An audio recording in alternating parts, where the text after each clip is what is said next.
forces under the command of General Mordekov, who is a ruthless commander and veteran of Syrian intervention.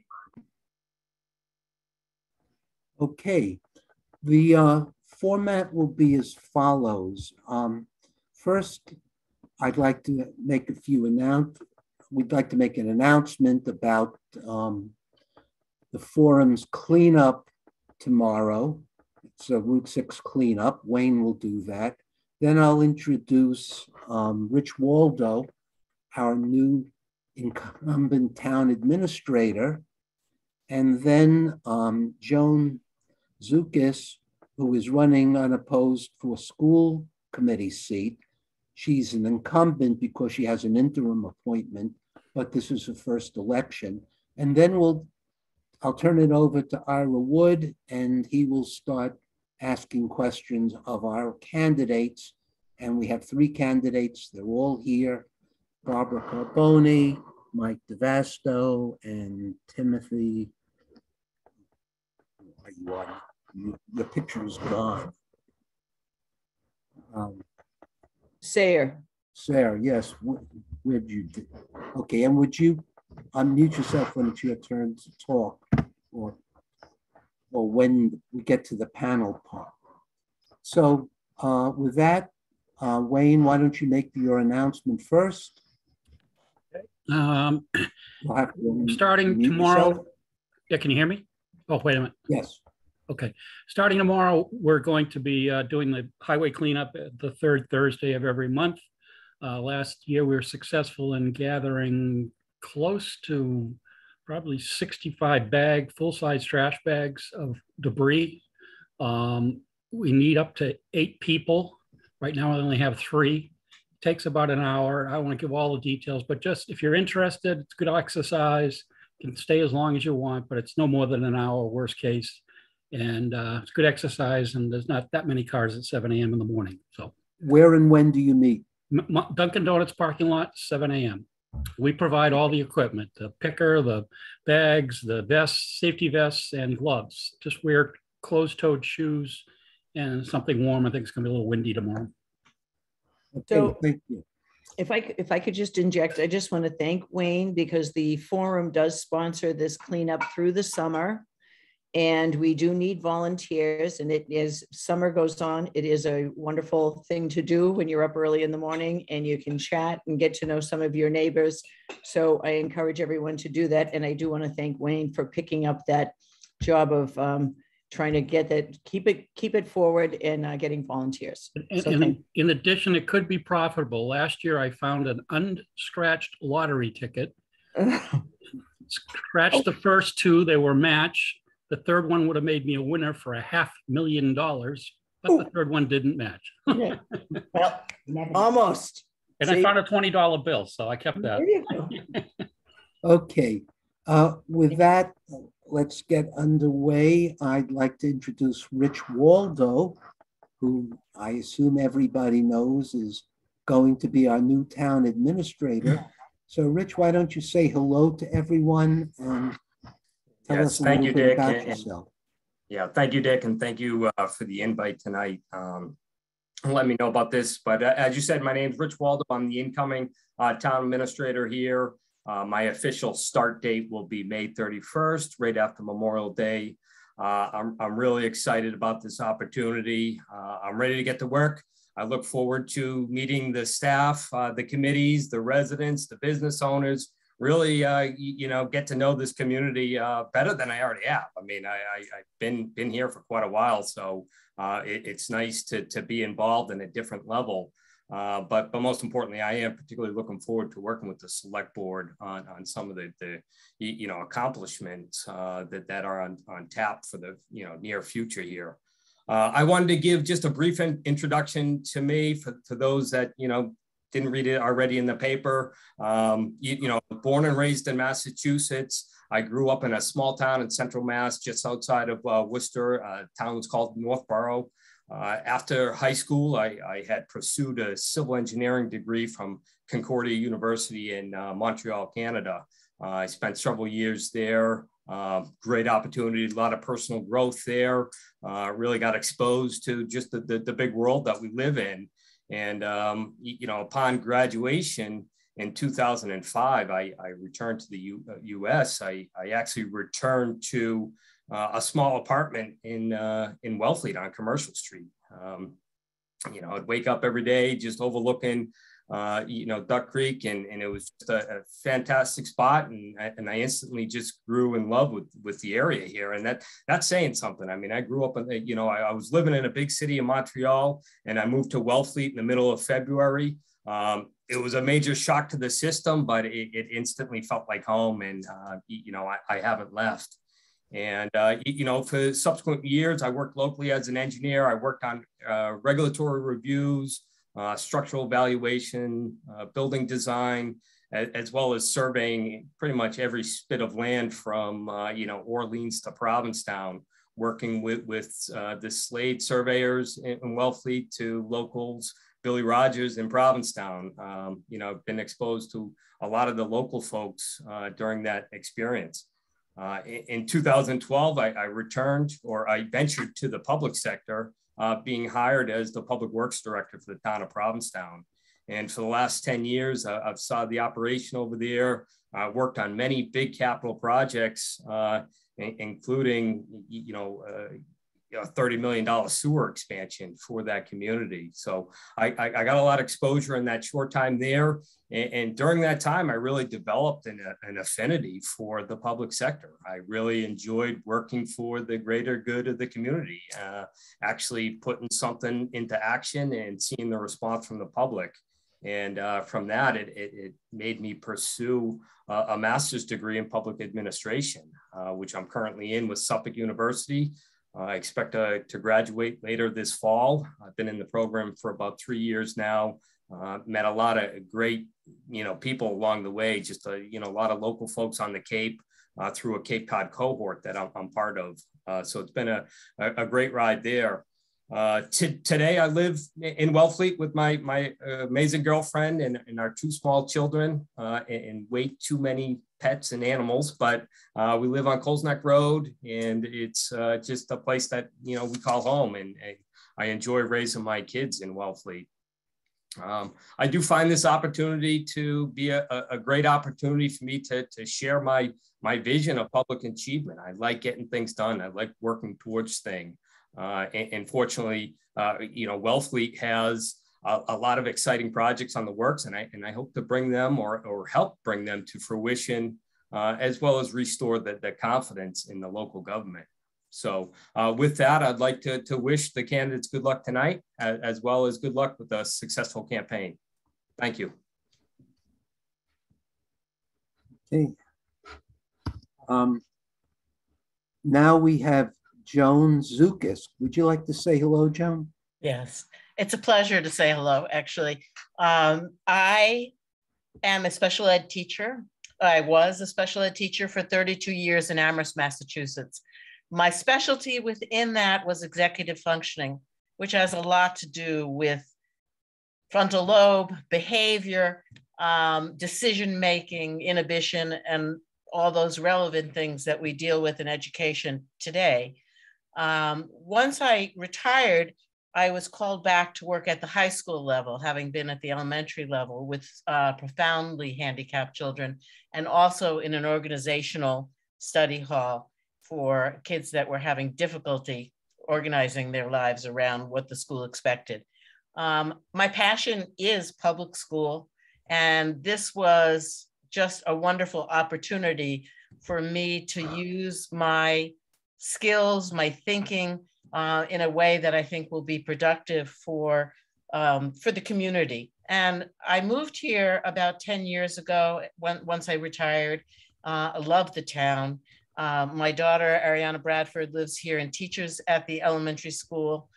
My granddaughter, Clara, is in 3rd grade, and Joshua will be going into kindergarten next year. So I have lots of reasons to be involved with the school and just feel incredibly positive about the education and decisions being made in these somewhat difficult times in the last 3 years. So I am happy to to be doing this. And if anyone wants to ask me questions or reach me at a different time, it's just jzukus123@comcast.net. And I could talk for hours about education. So feel free to contact me. Okay, thank you very much. You're welcome. And with that, let's turn it over to Ira. May I just ask a question? Can I just make a suggestion? Put your email in the chat. So Joan, so that everyone can have it, please. Okay, Ira. Okay, so I figured that what we would do this evening is just allow the candidates to introduce themselves. Please do it quickly for 2 minutes. You can really do it in 2 minutes.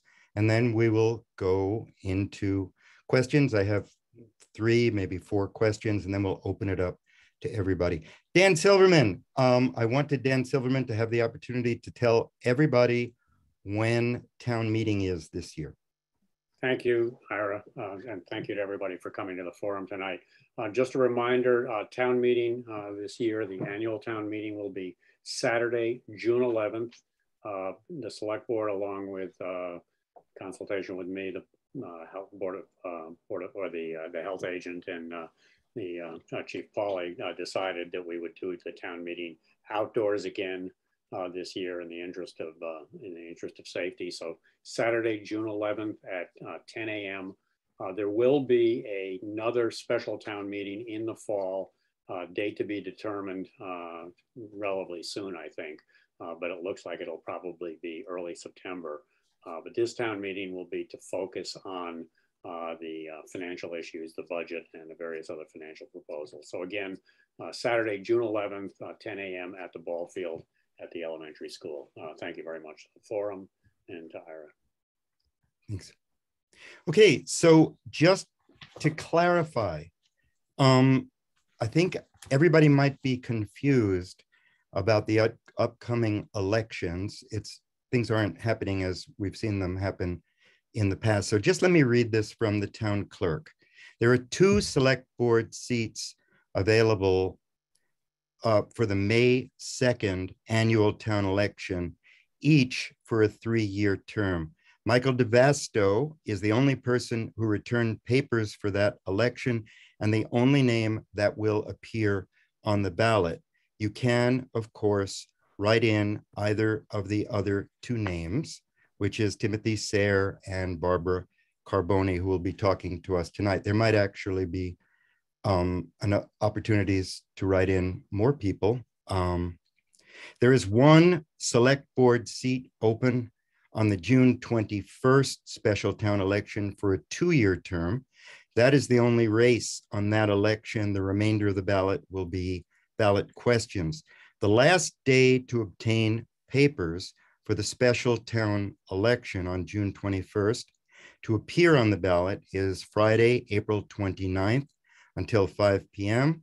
And the last day to submit them for certification is May 3rd until 5 p.m. And if you want more information on any of this, it's on the clerk's page of the Wellfleet website.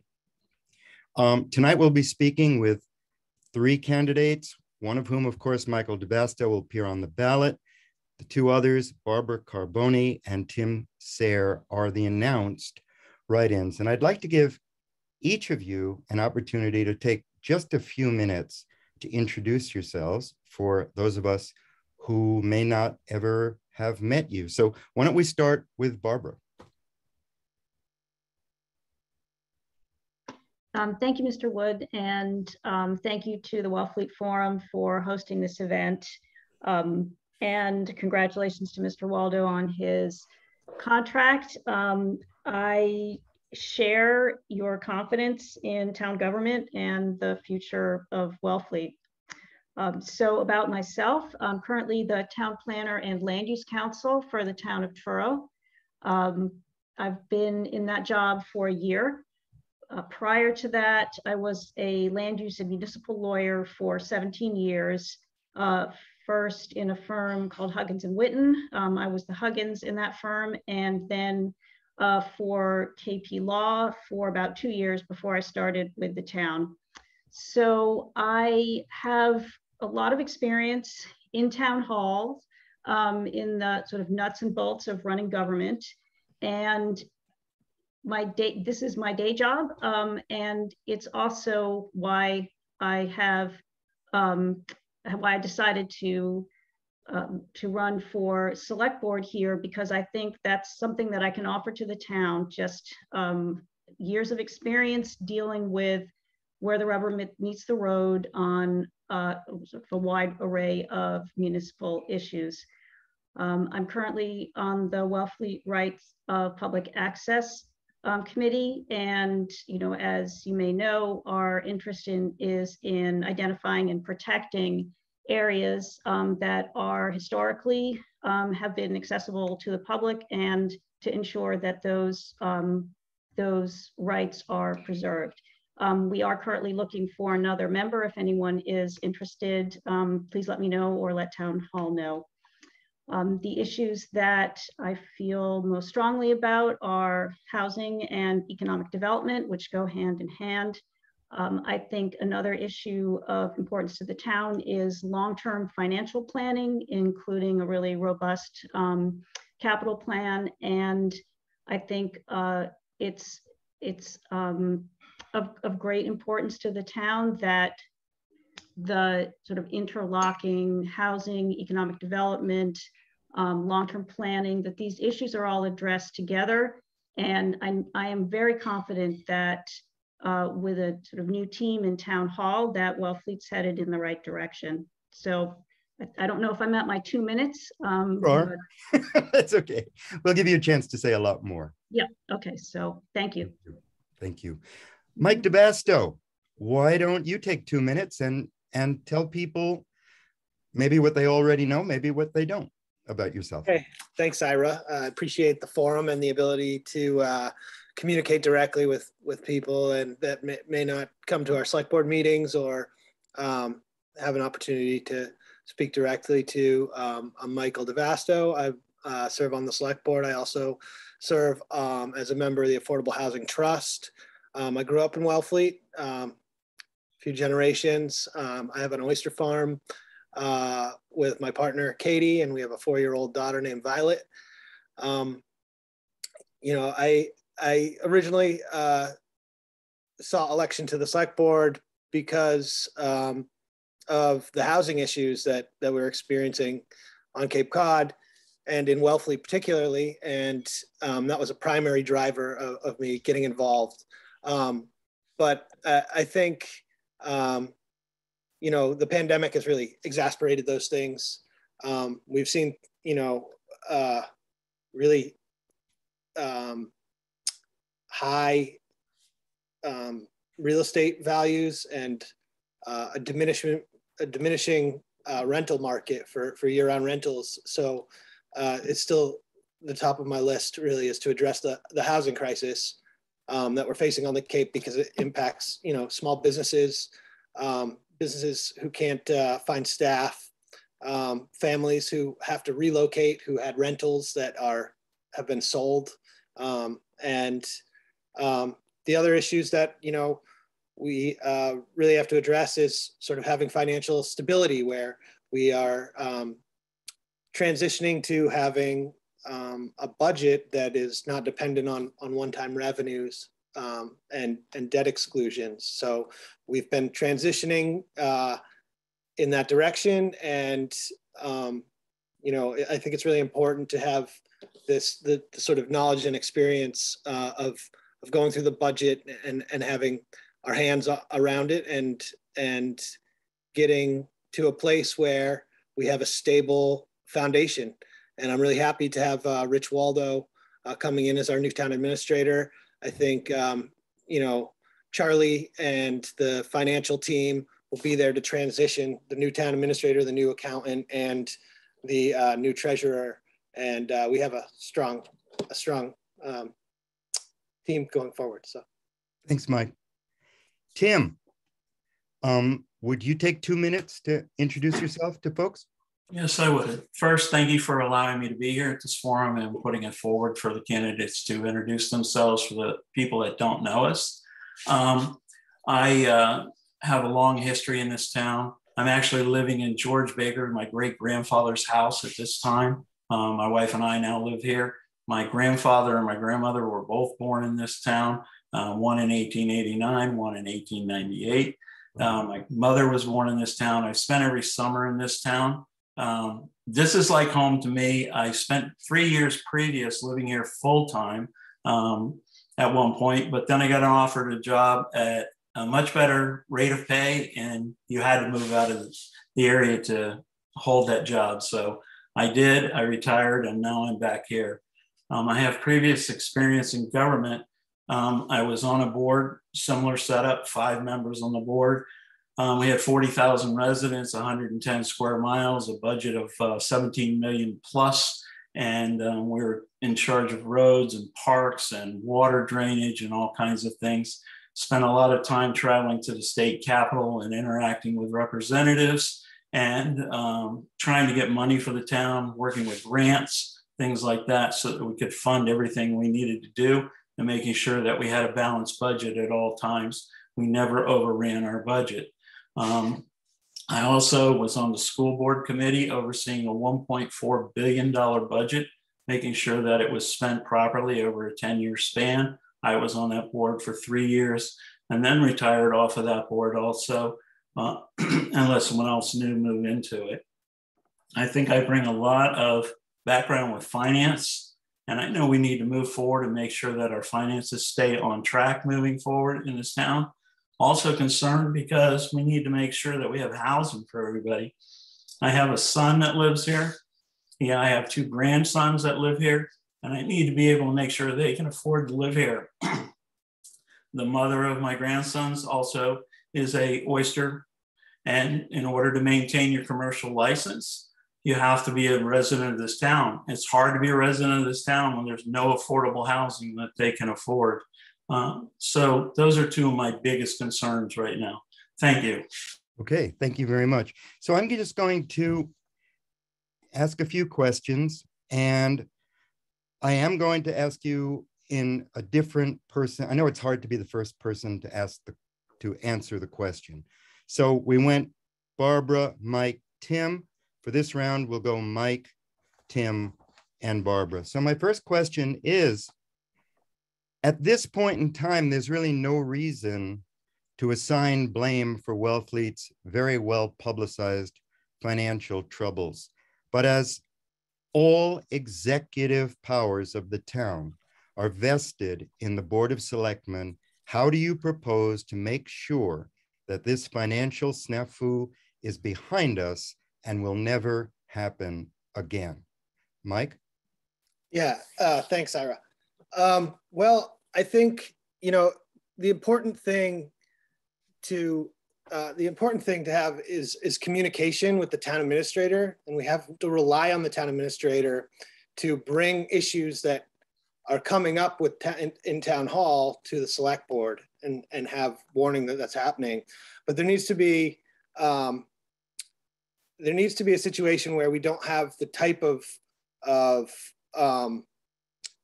staff retention problems that we had during that time, where we lost our accountant, our treasurer, and there was several turnovers in town hall without the support and transition that is necessary to prevent something like this from happening. I mean, things fell apart because there was a lack of communication with the outgoing town administrator. I'm not going to go into that because, as you said, we're moving forward. Right now we have put together a team of accountants and an interim town administrator that really, by town meeting, I'm 100% confident that we'll be able to put the accounting problem behind us in the rear view. We'll have a clean bill of health from our auditors and free cash from the Division of Revenue. Mary McIsaac is a forensic accountant by trade. She worked for the Department of Revenue, the Division of Revenue, and the many municipal municipalities as a municipal accountant, along with Lisa Souvet, and they have basically committed to staying on to transition the new team to make sure that there's continuity. They've put in place a solid chart of accounts and processes and procedures to be followed, so that, you know, going forward, I'm really optimistic that we're going to be in a better situation than we were before the accounting crisis. And this is right around the corner. I mean, I think that we really are in a good place. I know sometimes it sounds like, you know, Wellfleet's on fire, but the reality is we put the fire out and we've been rebuilding things for the last year. So I'm pretty optimistic going forward. Thank you. Okay, who did I say would be next? The next would be Tim. How do you propose to make sure that the financial snafu is behind us and will never happen again? Well, thank you for the question, Ira, and a chance to respond to it. I think we need to move forward and look forward. Putting blame on anyone is not the way to go with this, as you said. Looking forward, we need, there's accountants that are coming into place. We have a new town manager coming in. We have a great person in place right now, Charlie Sumner. I think he's done a good job. And moving forward, I think the board needs to ask the questions. One of the suggestions I have, if I'm on the board, is that once a month, I want to see how much money we've spent, what our budget was, how much money we have left. Not only that, I want to see each department's budget, and I want to see how much money they've spent each month and how much money they have left in their budgets. I also need to look and see where we're spending money outside of departments, special projects, special events, things like that. There's a lot of moving parts to finance, and you have to stay on top of it. And I think a once a month request to see all that information works great. That's what I used to do. We stayed on top of it, and we were actually able to find places that money was being spent inappropriately or not as well as it should be. And by streamlining some of that stuff and staying on top of it, you can find where you need to make changes. And with our new people in place, I think that everything should run smoothly. And hopefully we'll never have this problem again. Thank you very much, Tim. Barbara, how do you propose to make sure this financial snafu is behind us and will not happen again? Sure. So I share Tim and Mike's view that a lot of it starts with the people who you hire and making good hires for town administrator, for a new treasurer, for a new accountant. These are all the right steps. And I think part of the solution is a culture in town hall established by the town administrator that, I guess the buzzword is accountability, but it's more than that. It's really an environment where employees feel valued and where there's open communication among employees, so that if there are issues that come up, so the information can flow both ways. So I think a lot of that is a cultural change in town hall, and we have a lot of great employees in town hall, and I'm very confident that with the right leadership, that a lot of the work needed to prevent a similar occurrence, I think will be done. I think there is a role for the select board, to have some oversight of this. I think it's Tim's suggestion of monthly meetings is a good idea. But I think it comes back to staffing, retention of employees. That's part of the select board, can contribute to an environment where employees feel valued as well. And so staffing and retention, I think, is really what will ensure that this doesn't happen again. Okay, next question, and we'll start this time with Tim. The Herring River Restoration Project is surely one of the most ambitious and potentially beneficial environmental projects on the East Coast and maybe even the entire country. But I'd like you to speak on the very important aspect going forward, that specifically the possible economic impacts on the town due to flooding of properties, low-lying roads, and structures on private land. How will the town manage its potential liability? I'm going to be very honest about the Herring River project. I have followed along with it, but not as intently as I would if I was running for office, which I am now. I've started watching it more intently. I've been making phone calls and asking questions. I'm aware that there will be roads that are flooded. I've heard part of the golf course will be flooded. I've heard that there's a few houses that may be flooded. So there will be impacts. There's also benefits that are being touted, such as the oyster beds will be better. There will be more oyster production, more clam production. Areas past the dike will improve, water quality will improve, and things like that. So it's a double-edged sword. I'll be honest, I don't have all of the answers yet. So I don't know everything about it that I need to, but I will learn as quickly as possible. And I will look at both sides of it and make sure that we're moving forward in the correct fashion for the betterment of the town and in the town's best interest. Okay, Mike, you are up next. And how will the town manage its potential liability going forward? Yeah, well, it's important to remember that this is a multi-stakeholder process that is in conjunction with the National Seashore, and property holders are involved in the process. Property owners that have potential flooding issues are involved with the process to mitigate those issues.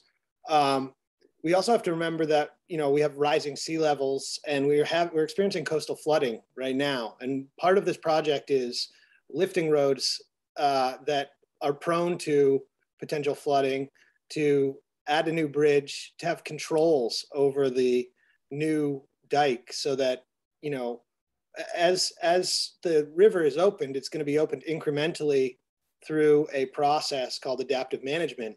And adaptive management basically allows the executive council to open that tidal flow incrementally at a very slow pace. I mean, I think the plan is that it will be open over a course of 30 years, but the adaptive management allows the process to slow down to the point where they can take feedback and delay opening it further at the increments that they initially planned on. So the process, I think, it ensures a great deal of adaptability and risk mitigation, right? Because these gates can be closed down completely or opened a fraction of an amount, there's a lot of control over how much water's coming into the estuary. And the other thing is that estuaries act like a sponge. So they absorb an incredible amount of storm surge. So when we have intense storms and the potential of coastal flooding, having that estuary being a functional estuary actually absorbs a lot of storm surge and can prevent coastal flooding in areas that might cause a lot of property damage. I mean, if you look at, Kendrick Ave, there's a lot of properties that are at or below sea level right down there, and coastal flooding poses a risk to those properties. So, we have to look at the whole thing, but we also have to remember that this is a multifaceted project that has oversight through federal agencies, state agencies, MEPA, Conservation Commission, and the Wetlands Protection Act. So there's a lot of oversight in this project. So I think, I'm confident that aspects are being looked at, and the select board is doing its due diligence going forward, as well as the executive council. All right. Barbara, how will the town manage its potential liability for flooding, low-lying roads, and structures on private land? Mm-hmm. Yes, I have to say my lawyer antenna kind of go up when I think about the liability issues here, and I think it's something important for the town to learn about. I think there are ways of assessing risk and liability. I'd be interested in an opinion of town council. I would be interested in opinion of the town's insurer. I'd be interested in possibly, a professional, risk management firm. I think we need to know what those risks are in order to manage them and to address them. So to me, it's right now, I think it's important to ask sort of the professionals who would know what these risks are and what the town could potentially be looking at. I think that's the first step. And then with the information, then to decide how, how these risks could be addressed. Thank you. Okay. All right. Third question is, and we'll go Barbara, Tim, Mike. Figures will of course change between now and June, but from what I understand, the best guess is that we might be looking at a $1 million override at this year's annual town meeting. With your knowledge of how Wellfleet operates, do you feel there are services and personnel that could be streamlined or eliminated to be more effective, income streams that have yet to be tapped, or do you feel we're destined for taxes to keep rising indefinitely?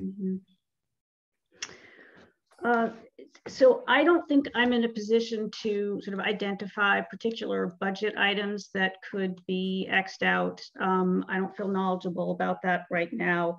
I think it's, obviously it's the select board's job to come up with the budget each year. And, that's not a responsibility I shirk, but there are, I think if there are places where after review, the town administrator and, after reviewing each department budget, found areas that were appropriate to reduce, I think that's where you start. Are we destined to have increasing taxes forever? I'm not sure. I mean, I think the revenue stream from short-term rentals, I think is a good source of revenue, and I think that's an area that I think the town can expect to see growth, growth in that revenue stream. Okay, Tim. Do you feel that there are areas in the town government that can be streamlined, or perhaps positions that can be reassigned or even eliminated? Or do you feel that we're destined for taxes to keep rising indefinitely? I'm going to have to fall back to the same thing that Barbara said. I'm not in the position right now to tell you if there's any budgets that can be streamlined, because I haven't looked at them.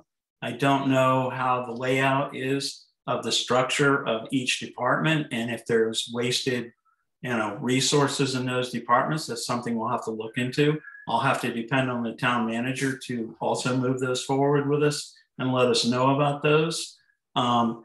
We just raised the short-term rental tax 2%.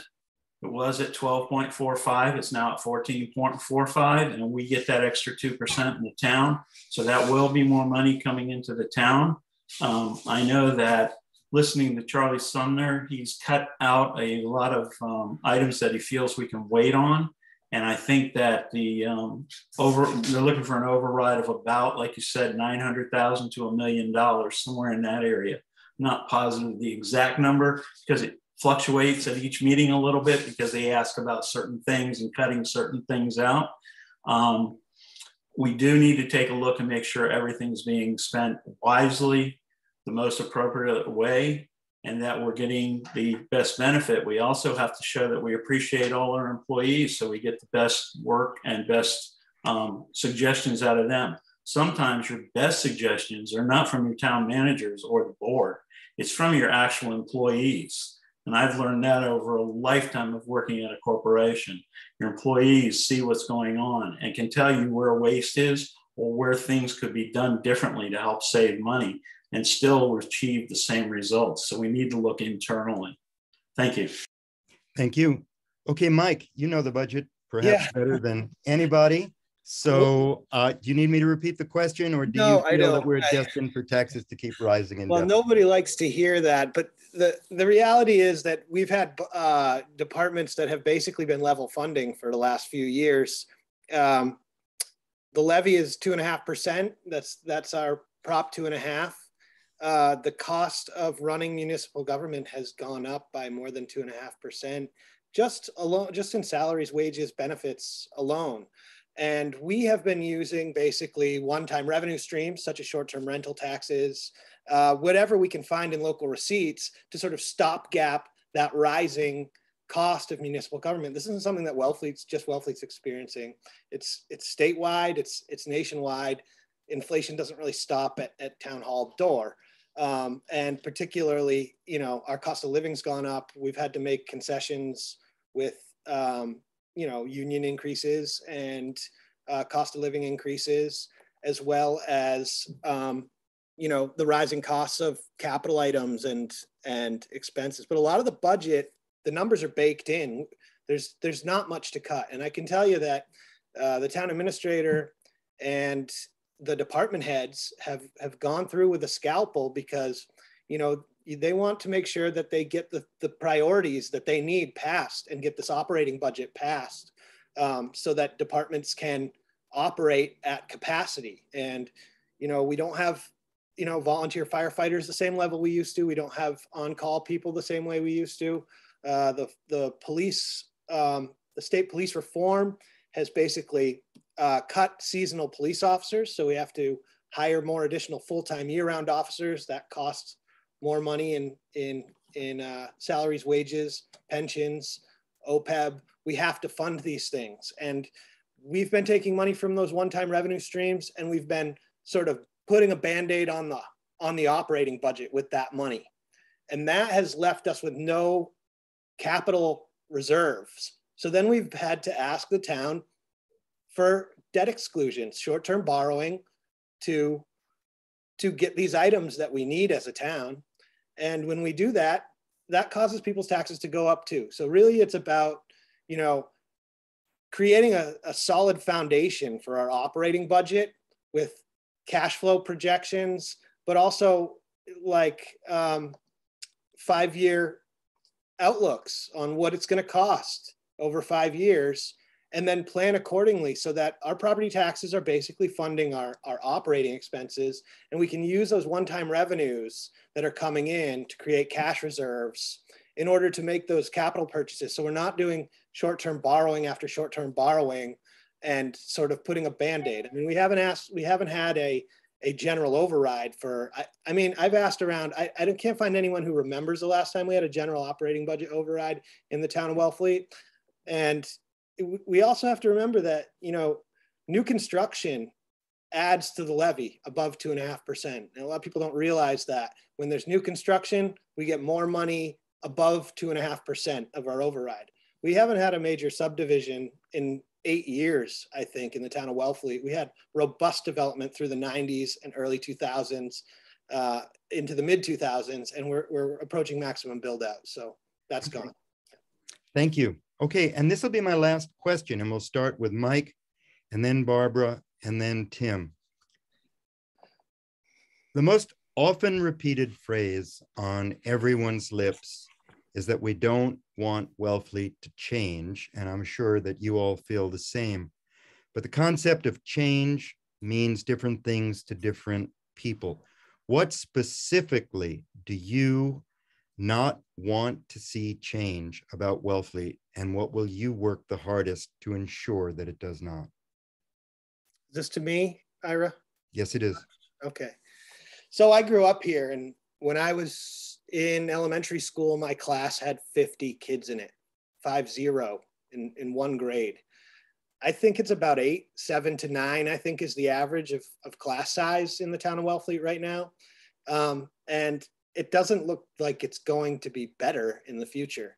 And the thing is that there's no market solution to our housing problem. It's not going to solve itself. There is no model that works to fix this problem. So it's imperative that the municipality takes an active role and really, you know, makes meaningful strides to address the housing issue, or we're not going to have people to work. You're not going to be able to call a plumber. You're not going to be able to raise your kids and send them to school. I'd like, you know, my 4-year-old daughter to have some classmates. I'm fortunate enough to have bought a house right before the pandemic started. And man, that was a stretch in 2019 to pay almost $500,000.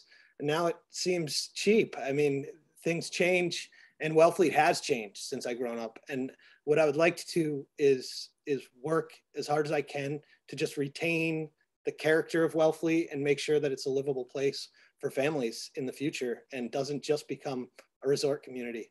Okay. Tim, what are you going to work hardest to keep Wellfleet being Wellfleet?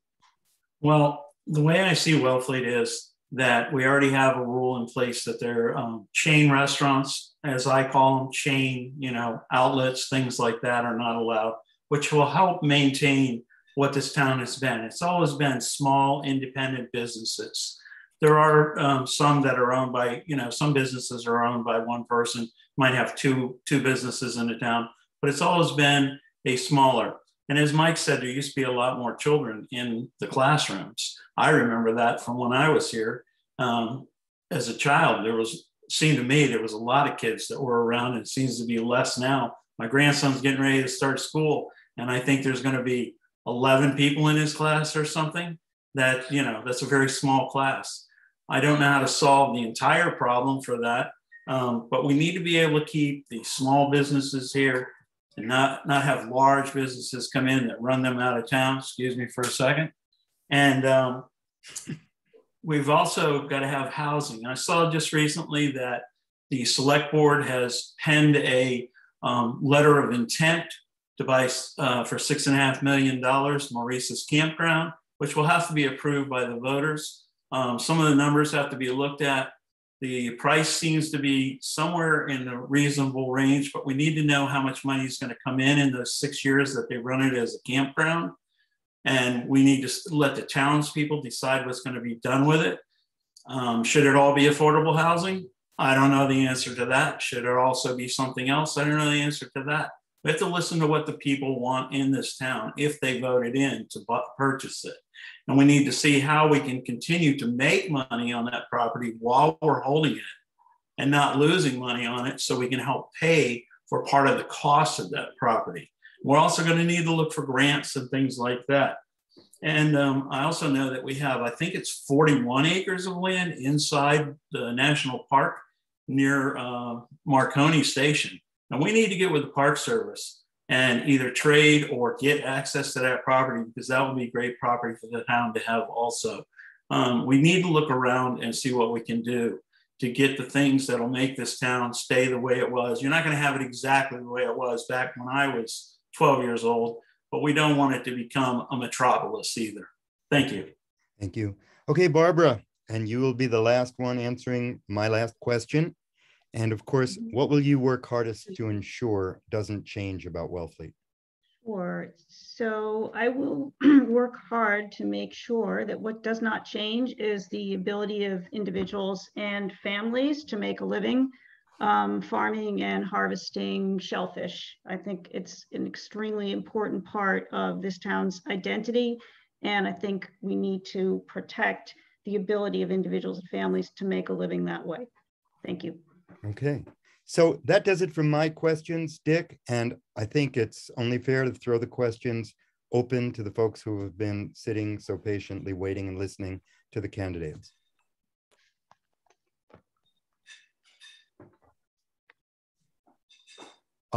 So the way I'd like to do this is if everyone would put their name in the chat. If you have a question, I'll call on you in the order in which your name appears. You don't need the question, just your name, so I know who to call on. But in the meantime, let's see. Joan, Kurt. I see Kurt has a message. Kurt, did you have a question? Unmute yourself, please. Yes, I can ask that question. Yeah, basically wastewater, and this is to all three candidates, wastewater and affordable housing are incredibly important and expensive undertakings for the town. And without dealing with wastewater, we can't expand housing. There's kind of a nexus there. Sewering the town could represent as much as $200 million if we were to sewer the town. And the Clean Water Committee has looked at alternatives to sewers that reduce the cost into the 20 million range.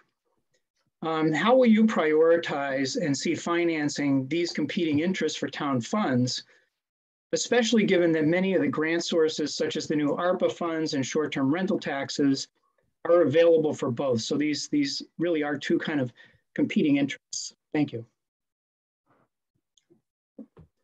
Will I go first? Yeah. Okay. So I guess I wouldn't call them competing interests. They do go hand in hand. I think there's some funding streams available specifically for wastewater for 208, but we also have a $1 trillion federal infrastructure bill that was just passed. And if we can get it together to get a watershed permit, that we should be in line to receive funding through that infrastructure bill. There's specific money in the infrastructure bill for wastewater and wastewater treatment. And so I think actually we're pretty well positioned to get some grant funding to cover that. Housing, on the other hand, most of the housing money that's available through grants is restricted to capital A affordable housing. We have a deeper problem than just capital A affordable housing. We have a problem with moderate income housing and different types of programs to incentivize workforce housing and things like that. So those monies for the short-term rental tax, those are unrestricted funds. So they would be able to serve the town in creating housing that doesn't just fit that narrow scope of capital A affordable housing.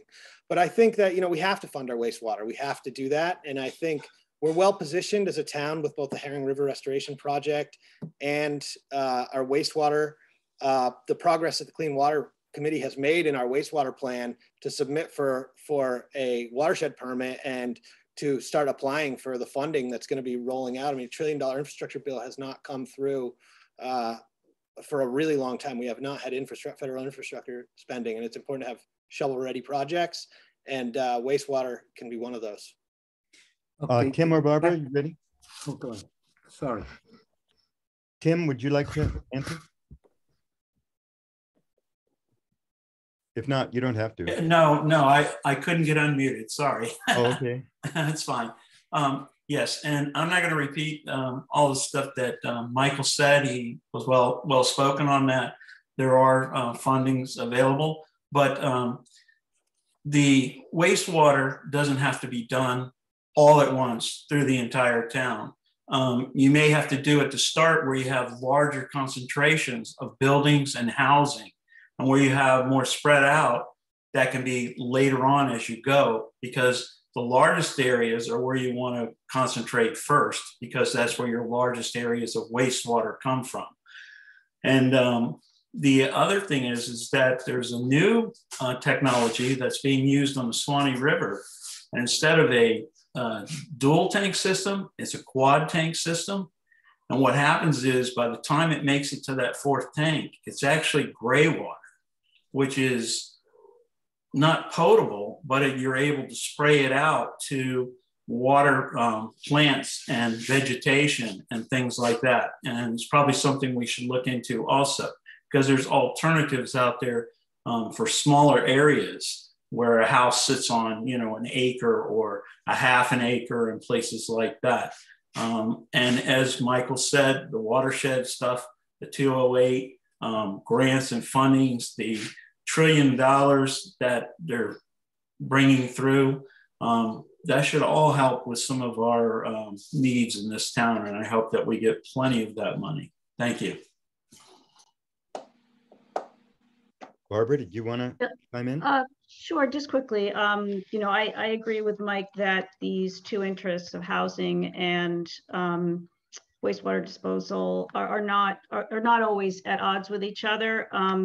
But to the extent they are, I think prioritizing sewering it's important, because that is not just something that will benefit the town now, but it's something that's essential in order to just protect the aquifer. And until, as long as there are great, new innovative and alternative technologies that are being developed and offered, I think we should always be looking at those.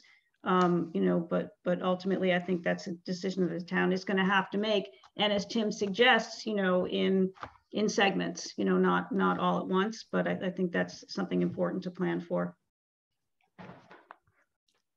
Dick? Kathleen, you had a question? Yes, thank you, Dick. I would like an opinion from each of the three candidates. And if they could keep it at a 2-minute time frame, that'd be great.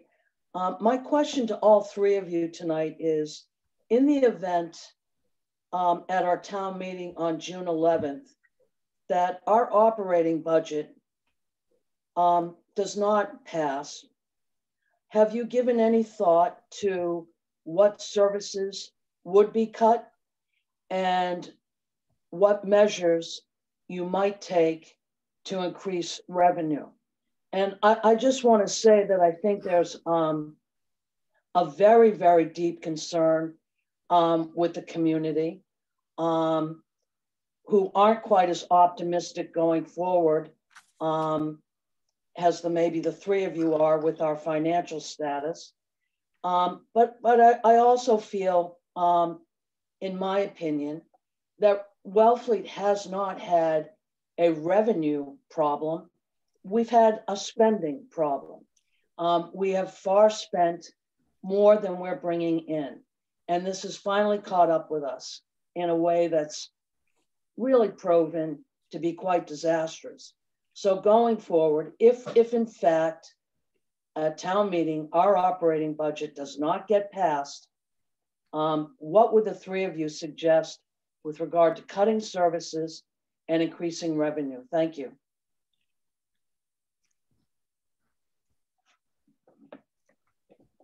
Who wants to start? Hi. Okay, go ahead, Tim. You go first this time. No problem. If the operating budget doesn't pass, I believe that gives us a $1 million shortfall, if I'm correct on that. I am not aware of all of the budgets yet, which I will be delving into if I'm elected, and I'm starting to delve in now in case, you know, I win, so I can be on top of it. Where to cut? I know that there's some big expenditures coming up. I know the fire chief isn't going to like to hear this. He wants a new fire truck. I believe it's about $800,000. I know we don't have to put it all up front. Maybe we can put that off for 1 year. There might be some other areas we can put some stuff off. I'm not sure on raising revenue, as far as no one wants to hear the taxes are going to go up. So we have to look and see what we could do for revenue streams. Can we charge for parking? Should we raise permit fees for certain items that tourists continuously use, the beaches, places like that? I believe the last time I saw a number, we took in $200,000 or $250,000 at the beach for parking, things like that. It's a very hard question to answer without knowing all of the parameters. There will have to be some cuts somewhere. There'll have to be some hard decisions made, and there most likely will have to be some kind of revenue that's raised. I know there's been talk of charging to park on the pier. I've also heard that we're not allowed to do that because of some grants that were taken. I've asked for those grants to see if that is possible or not. I know that was put forward by a few people that we could charge there, and then I heard we couldn't. I've asked for the documentation on that. To be honest, I'm not 100% clear on where we would get the money from or what we would have to change or what we'd have to cut. And those would have to be done by the board, not me as a single person. And we'd look towards the town administrator and the interim town administrator to help with looking at what needed to be done and how we could meet those needs, because I know that the interim is very good at looking at that at this time and making suggestions. Thank you. Who wants to go next? Barbara, you want to go next? Sure, thank you. Yes, so I agree. I would need a closer look at, you know, the existing budget, at where there might be room for postponing items, capital investments. But one thing I would not do at this point, would be to cut back on personnel. I think it's not the right time to do that. It's not the right atmosphere to do that. I think hiring and retaining good employees, it costs money. And that's, as Mike alluded to before, there's in addition to salaries and benefits, those costs go up each year. And I don't think there's a way around that. I would not start with eliminating jobs. Thank you. Mike? Yeah, I guess two-prong here. I think first, it's important to untangle the accounting problem with the finances because they're unrelated, essentially. First of all, to clarify to the public that there's not $765,000 missing. It never has been missing. There's no evidence or reason to think that it was missing. And in fact, when the auditors came in June of 2021, they explained that there was an offset found in an agency fund that was upside down, and the auditors brought that the ledger back into balance by correcting that variance. So I think there's a large misunderstanding that there's $765,000 missing. That's just not the case, and it hasn't been the case. And so being able to have town meeting in June has allowed the extra time for the Division of Revenue and our auditors to come back. We're right at the end of this accounting problem. I'm 100% confident that by town meeting, we're gonna have our free cash certified. We're gonna have a clean bill of health from the DOR, and we're gonna be able to put the accounting problem in the rear view. And we'll have also established robust processes and procedures in our accounting department to move forward with for our incoming staff. Secondly, I take a little bit of issue with saying that the town of Wellfleet has a spending problem. We clearly are constantly deferring maintenance and level funding our budgets outside of our mandatory increases of salaries, wages, and benefits. Our public bathrooms need to be addressed. We have a lot of deferred maintenance in this town that we frankly don't spend money on in order to keep our taxes low. I think we have the top 15, maybe lowest tax rates in the state of Massachusetts in the town of Wellfleet. Nobody wants to see that go up. And I certainly don't want my property taxes to go up more than anybody else does. But we have to be realistic with the fact that, costs have risen by more than 2.5%. And our operating budget, if that were to go down, I think that would be pretty disastrous for the town. It'd be very difficult to make those cuts. I know that Charlie has been working with department heads with contingencies. I'm certainly not going to prioritize anything to cut right here. That would be a mistake, I think, to do that. And if that happens, then, and that's the will of the voters, I think we just have to deal with that. But I'm confident that when we have the voters in front of us and we can explain, what's been going on and what we're trying to do, and that we're establishing a real solid budgetary foundation that we can move forward with that makes sense, and we have the financial projections and the 5-year outlook, that we're going to be able to get the votes that we need, because people don't want the cuts in services, in my opinion, in town. And I think we do a pretty good job, actually, of being fiscally responsible. And I know when Kathleen was on the board, we were involved well, I was only involved with one budget with Kathleen, but, we moved those things forward that we had to. And, we really take a close look at, what our debt exclusions are going to be.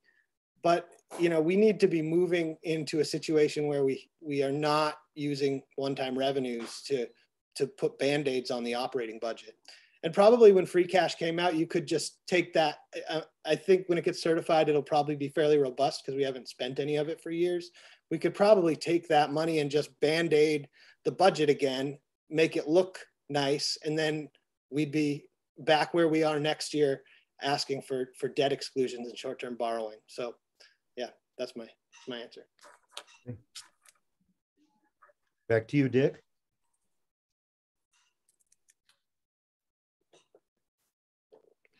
Any other questions from folks who are listening in? Manny Smith, you had a question. You'll have to unmute yourself.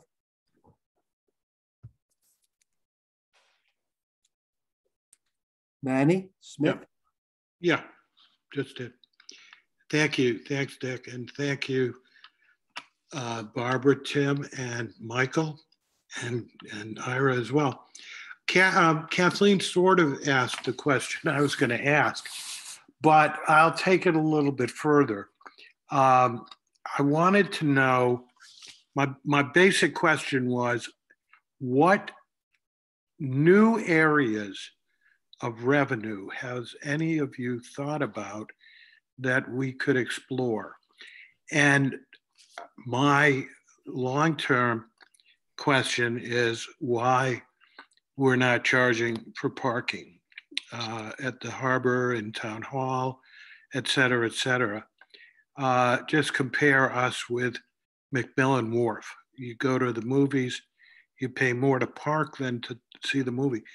But I'm wondering if we could resolve that issue, are there any other sources that haven't yet been explored? I have a strong feeling that we all know that our visitors, our summer people, create a large amount of cost on the town in almost every way that you can think of. And I've long held the view that we are not in any way capturing or capitalizing on that fact. Let's face it, the people who are our summer visitors are extraordinarily more well off than the average Wellfleetian. I don't think there's any doubt in anyone's mind about that. They're not paying enough to pay their way or to help us help them make a contribution to our needs. And I want to know how to explore that without driving away the people. We are not going to drive away the people by charging them a couple of more % on their rentals. But we do not charge enough for the fees. We have not raised most of our in-town fees by anywhere near enough, but there are ways that we could expand our ability to have our summer visitors help us besides the parking issue, which definitely needs to be explored as to what prevents us. It would be very silly to believe that there's something preventing us from charging for parking, but whatever. I'd like to ask if any of you has any ideas about how we can improve our revenue, especially when it comes to the tourist community. I'll go first here. So I think, we do have to look at our fees. Our fees are on the low side generally compared to our neighboring towns. Parking is an issue that has been contentious and I think still unresolved.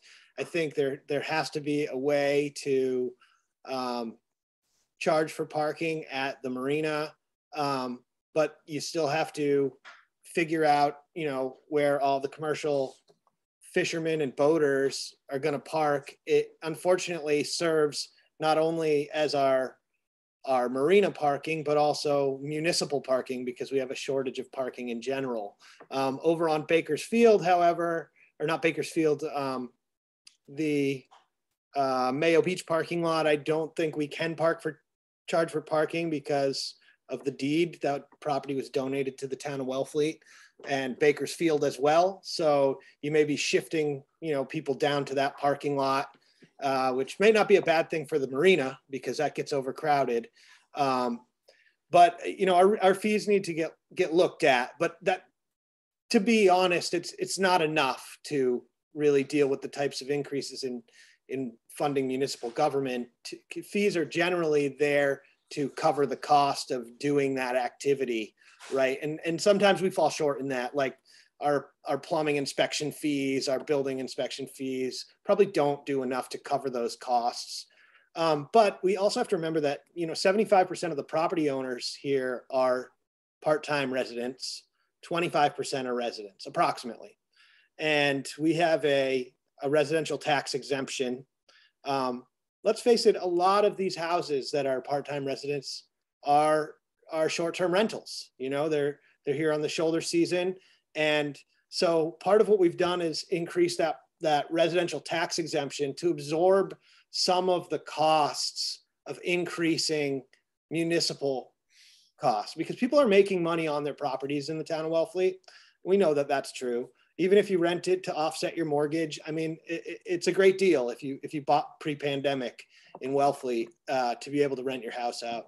So, you know, it's not the end all be all. We're not trying to be unfair, but to be reasonable, there are costs incurred to having an influx of people in the summertime. And so by increasing that residential tax exemption, that sort of offsets a little bit the price that we pay as residents when taxes go up and the price that, you know, part-time residents pay. And because it's split between 75% of the people, the offset is smaller for them than it is for the 25% that receive that exemption. So in a way it helps. It's not perfect. You know, the budgeting for municipal government right now, I think is pretty difficult nationwide probably. But on Cape Cod, you know, we're lucky to have the revenue streams we have, but we have high expenses.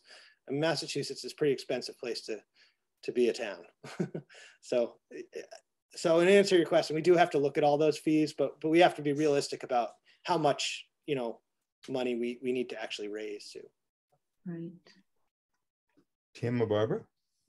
So I agree with Mike on this. I think it's a question of reallocating the burden, shifting the burden through the existing or an increased in the residential tax exemption. Certainly a comparison of fees of other towns to see where there might be some ability to increase revenue through increased fees, but I think that it's the tax burden and the allocation there that is the best source. Thank you. Tim? Yes, Ira. I'm going to agree with Mike and Barbara and say that, you know, we do need to look at our fee structure. I mentioned earlier about the parking. It would have to be something that had to be looked into, see if it actually would produce revenue or if it would cost us revenue, because we would have to have someone to enforce that parking. And we'd have to have parking attendants. We'd have to have, you know, ticketing agent or something that, you know, we do that. We do that at our beaches now at the ponds. We do that at the beach, you know, over by Whitecrest, things like that. So I'm not sure what the final bottom line would be. So that would be something we would have to look at. The fees that we charge, some of them seem low to me. Some of them seem in line. So we'd have to take a close look at that. There might be a way to make some extra money. I'm not going to say anything yet because it's not something I've explored with the town administrator yet, but I do have an idea, something that could piggyback along with the SPAT Festival, which could bring in some decent revenue to the town. And we'll see what he has to say and what the attorneys would have to say about that. Even if I don't make it on the board, I will be bringing that up, but I'll talk to them first before I bring that in. Don't hold out big hopes. It's just something that my wife kind of laughs at me about it, but then she says, you know, it might work. So we go from there. And we give a discount. I know it as a homestead exemption. I forget the name they call it up here when you own a house. Maybe we need to take a look at that so that it increases enough that the 25% of residents that are here year round have an offset that's a little bigger, so they're not impacted as bad as the people that are not impacted at all, maybe, as the people that have the residences that they're not here 75% of the time. And they're only here, 3 months out of the year or 4 months out of the year. And we'll have to take a look at all of that. It's a great subject. We could probably spend hours talking about it, and I appreciate you bringing it forward, Manny.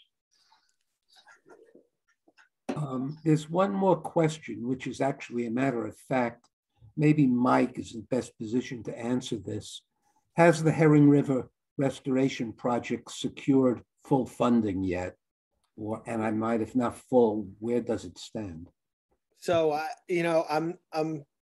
I'm going to say that no, it has not received secured full funding yet. But once again, these are things that are being funded actively as the project goes forward. So each segment of the project has to get its funding before it goes forward. So there's a lot of grant money that's been accessed. The town has actually allocated no funding to it, I don't believe, other than attorney fees.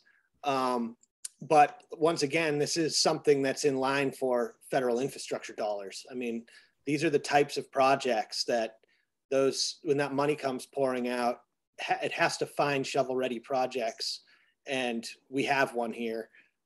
And it's really like so well positioned because it's federal, it's state, and it's municipal, and it's wetland restoration. It ticks all the boxes. I'm not too worried about this project being funded.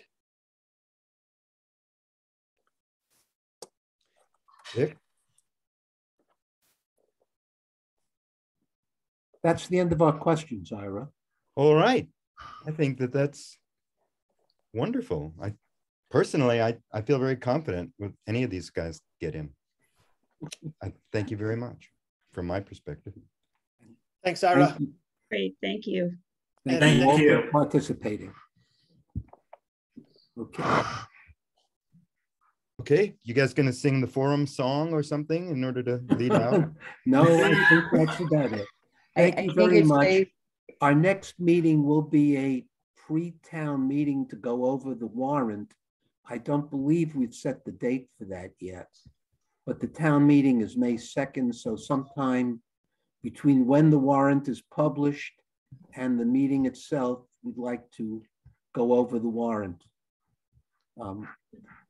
And Danny Silverman will hopefully be the moderator for that. Thank you very much. Bye-bye. So long, everybody. All right, thank you. Danny, okay.